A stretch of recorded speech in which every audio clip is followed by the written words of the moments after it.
brought with it the corresponding external mechanism without which he could not have survived. Interrelation of body and brain. So today we see man a highly evolved creature who not only acts but thinks and feels. All these thoughts, feelings, and emotions are interrelated. The body and the mind of man are so closely bound together that whatever affects one affects the other. All instantaneous change of mind instantly changes the muscles of the face. A violent thought instantly brings violent bodily movements. Movies and face muscles. The moving picture industry, said to be the third largest in the world, is based largely on this interrelation. This industry would become extinct if something were to happen to sever the connection between external expressions and the internal nature of men and women. Tells fundamentals. How much do external characteristics tell about a man?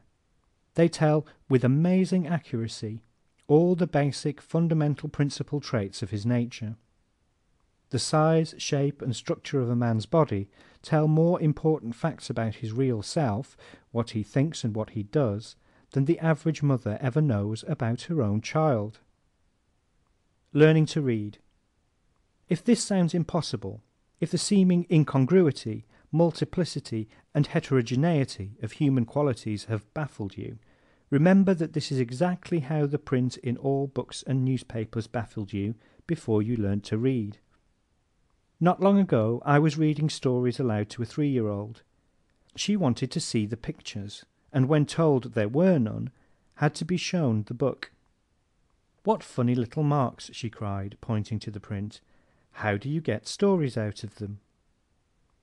Printing looked to all of us at first just masses of meaningless little marks. But after a few days at school how things did begin to clear up. It wasn't a jumble after all. There was something to it. It straightened itself out until the funny little marks became significant. Each of them had a meaning, and the same meaning under all conditions.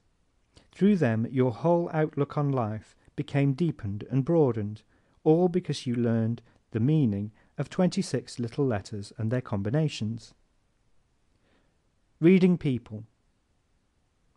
Learning to read men and women is a more delightful process than learning to read books, for every person you see is a true story, more romantic and absorbing than any ever bound in covers. Learning to read people is also a simpler process than learning to read books, because there are fewer letters in the human alphabet.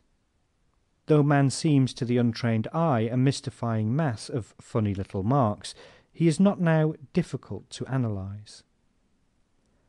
Only a few feelings. This is because there are, after all, but a few kinds of human feelings. Some form of hunger, love, hate, fear, hope, or ambition gives rise to every human emotion and every human thought. Thoughts bring actions. Now our actions follow our thought. Every thought, however transitory, causes muscular action which leaves its trace in that part of the physical organism which is most clearly allied to it. Physiology and psychology interwoven. Look into the mirror the next time you are angry, happy, surprised, tired, or sorrowful, and note the changes wrought by your emotions in your facial muscles. Constant repetition of the same kinds of thoughts or emotions finally make permanent changes in that part of the body which is physiologically related to these mental processes. The evolution of the jaw. The jaw is a good illustration of this alliance between the mind and the body. Its muscles and bones are so closely allied to the pugnacity instinct center in the brain that the slightest thought of combat causes the jaw muscles to stiffen. Let the thought of any actual physical encounter go through your mind, and your jawbone will automatically move upward and outward.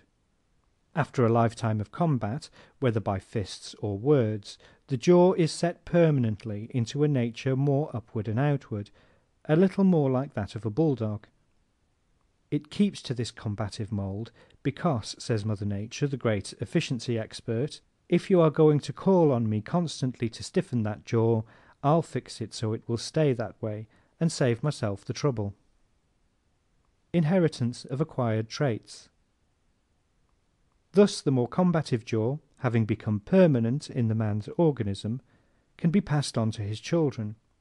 Right here comes a most interesting law, and one that has made possible the science of human analysis. Law of size.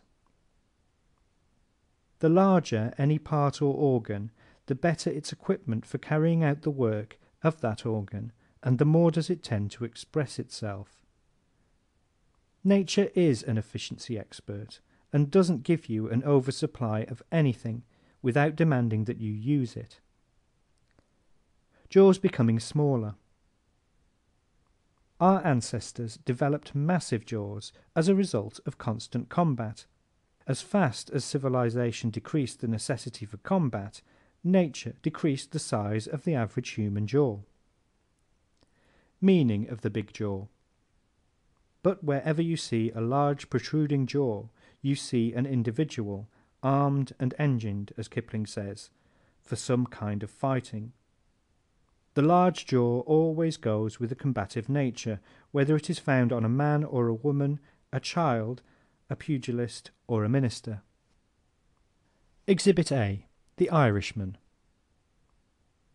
The large jaw, therefore, is seen to be both a result and a cause of certain things. As the inheritance of a fighting ancestor, it is the result of millions of years of fighting in prehistoric times, and like any other overdeveloped part or organ, it has an intense urge to express itself. This inherent urge is what makes the owner of that jaw fight at the drop of a hat, and often have a chip on his shoulder. Natural selection. Thus, because every external characteristic is the result of natural laws, and chiefly of natural selection, the vital traits of any creature can be read from his externals. Every student of biology, anatomy, anthropology, ethnology, or psychology is familiar with these facts. Built to fit. Man's organism has developed, altered, improved, and evolved down through the slow revolving years, with one instinctive aim: successful reaction to its environment. Every part has been laboriously constructed to that sole end.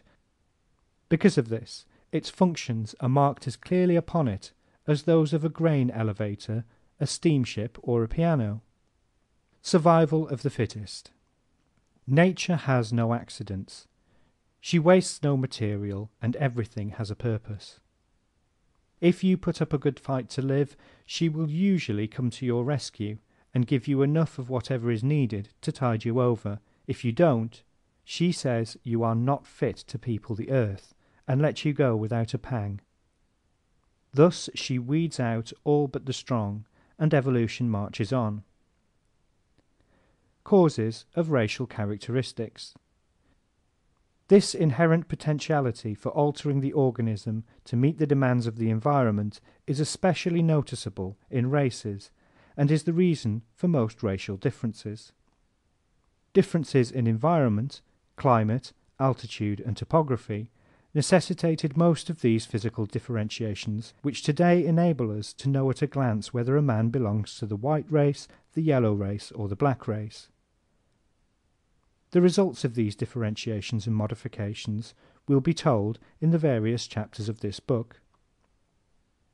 Types earlier than races.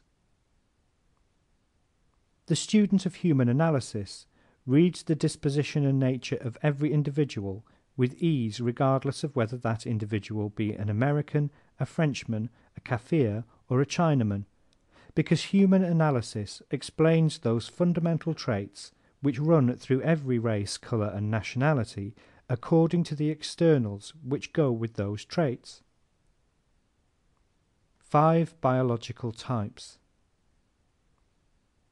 Human analysis differs from every other system of character analysis in that it classifies man for the first time into 5 types according to his biological evolution. It deals with man in the light of the most recent scientific